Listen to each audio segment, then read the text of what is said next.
পরক্রিয়া প্রেমিকের জন্য নিজের গর্ভের সন্তানকে ঘুমের ঔষধ খাওয়ালেন মা, হাতে নাতে ধরলেন নিজের এই স্বামী। দর্শক, বিস্তারিত জানতে চাইবো তাদের কাছ থেকেই। তো ভাই ভাই এখানে যে আপনারা হাতে নাতে ধরলেন, তার স্বামী নিজেই যে ধরলো, হ্যাঁ আসলে ঘটনা কি আসলে সত্য? আসলে ঘটনা হইছে কি মনে করেন, আমি তো সিনেমা পাল্লা শুনে আইছি। আরে বাবা তুই থাম, কথা কইবার দে, দর্শি তো বাঁধছে, তোর তো দৌড়ে পলাইতেছে না। ঘটনা হয়েছে যখন চিল্লা চিল্লি করতেছে, ঠিক আছে, তোর আমি দৌড়ে আইছি, দৌড়ে আসার পরে ঘর থাওয়ার টাইনে বাড়ি করছে, ঠিক আছে। এই যে ওর জামাই মনে করেন হাতে হাতে ধরছে, এই দেখছেন বাচ্চা, মাসুম বাচ্চা, বাচ্চাটা ঘুমের ট্যাবলেট খাওয়াইছে। জানেন তো এটি কত এত বাচ্চারা যদি ঘুমের ট্যাবলেট খাওয়ায়, ও এখন বাঁচবো না মরবো, ওর কি অবস্থা। আর প্রাপ্তবয়স্ক মানুষ তো ঘুমের ট্যাবলেট খাওয়াইলে অস্থির হয়ে যায়।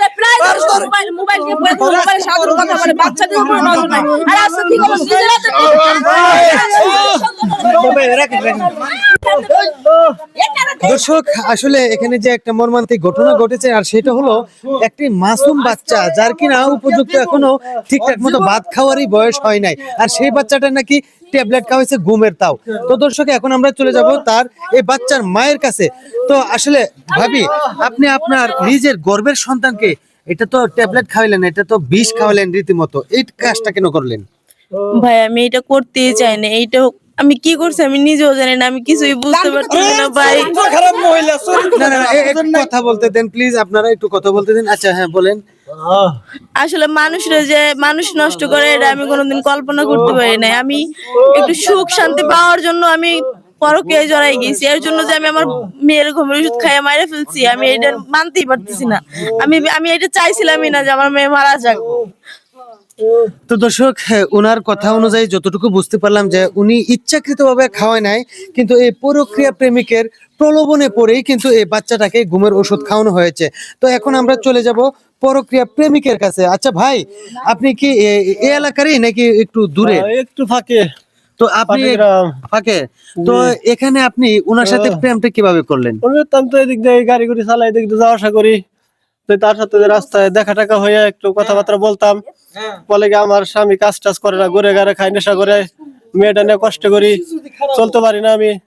পরে তো আমি তো কাজ টাজ করি, অনেক টাকা পয়সা আছে, তাহলে আমি একটু যতটুকু হেল্প করি, আমি একটু বাজার মধ্যে বাজার সাথে করতে করে দেওয়া যায়। এই বাজার করবার দিয়ে এসে আমি আমার এই দেখছি খালি ঘরের ভিতর অমনে সবাই ধরে আমার আটকাইছে। আমি কিছু করে না। তো দর্শক, পরক্রিয়া প্রেমিকের কথা অনুযায়ী যতটুকু বুঝতে পারলাম যে আসলে উনি নাকি সচরাচর মাঝে মধ্যে বাজার ঘাট করে দিতেন, একটা আন্তরিকতা ছিল, আর এই আন্তরিকতার মাধ্যমে কিন্তু বাসায় আসার মাধ্যমে কিন্তু ওনার স্বামী দেখে সন্দেহ করে ফেলছে। তো এখন আমরা চলে যাব ওনার হাজবেন্ডের কাছে। আচ্ছা ভাই, এখানে পরক্রিয়া প্রেমিক যতটুকু ট্রিটমেন্ট করছে আমাদের সাথে, যে উনি নাকি বাজার ঘাট করে দিত মাঝে মধ্যে, তো উনি নাকি কোনো কিছু করে না, উনাকে অযথা সন্দেহ করে এভাবে বাঁধছেন, এটা কি ঘটনা সত্য? ভাই বাজার ঘাট হের করা লাগে লাগা, আমি তো বাড়িতে তাই। আমার বউ যে দুশ্চরিত্র হয়ে গেছে, এটা তো আজকে আমি না দেখলে বুঝতে পারতাম না। আর বাজার ঘাট করে দিলে পরকিয়া করা লাগবে তা তো কোনো কথা না। আচ্ছা, আপনি কিভাবে দলেন তাহলে? আমি বাইরে গেছিলাম, আসতেছি কি হঠাৎ করে একটা অপরিচিত লোক ঘরে ঢুকতেছে, পরে একটু দাঁড়ায় দেখতেছি কি করে, ভিতরে দরজা মারা গেছে, পরে সবাই আমি ডাক দিছি। ও, তারপরে ডাক দিছেন। তো দর্শক, আসলে পরক্রিয়ার বিভিন্ন কৌশলই থাকে, কিন্তু তারা যেভাবে কৌশলটা অবলম্বন করছে যে বাহিরে মানে লোকজন আছে কিনা তা দেখে নাই, ভিতর থেকে দরজা বন্দি করে তারপরে তারা হয়তোবা কোনো একটা কিছু করতে চাচ্ছিল, তখনই কিন্তু লোকজন ডেকে এনে হাতে নাতে ধরা হলো। তো এখন আমরা একটু চলে যাব পরক্রিয়া প্রেমিকার কাছে, এই বাচ্চার মার কাছে। তো আচ্ছা, এই বাচ্চা তো এখন আপনার মানে আশা না করাটাই মনে হয় ভালো, কিন্তু এই যে কাজটা যে করলেন, এখন আপনার কি অবস্থা হবে, এটাকে আপনি একটু ভাবছেন? আমার আপনারা যে শাস্তি দেন আমি মাথা বাইতে নিমু, এটা আমার অপরাধ হয়েছে, আমি এটা মানতেছি।